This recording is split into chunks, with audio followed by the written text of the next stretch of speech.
The US military has become the latest American institution forced to rethink its connection to slavery and racism.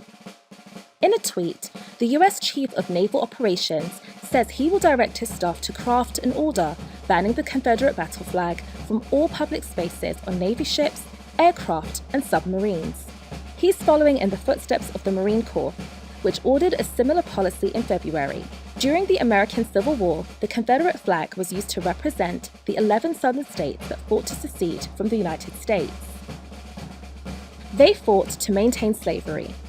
The flag is a point of contention between those who insist it's a symbol of Southern heritage and others who say it's a rallying cry for white supremacists. Supporters of the Navy's decision celebrated on Twitter like this veteran. Others questioned why it's taken so long. On Monday, the Secretary of the US Army and Secretary of Defense were said to be holding bipartisan conversations about renaming a dozen major bases.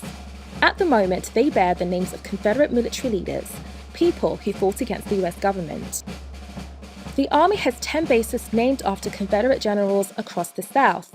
They include Fort Bragg in North Carolina, Fort Benning in Georgia, and Fort Hood in Texas. In any other nation, such men would have been branded traitors. The possibilities of renaming these bases is significant because the Army has been accused of dragging its feet on this issue for years. Over the years, the US military has reflected the country's divided race relations and social progression. Its evolution has even been reflected in numerous films like Glory. And while the latest developments have come off the back of the current Black Lives Matter protests, critics argue the military has been slow to diversify its leadership. I'm thinking about how full I am with emotion, not just for George Floyd, but the many African Americans that have suffered the same fate as George Floyd. On Tuesday, the Air Force announced its first Black Chief of Staff, General Charles Q. Brown.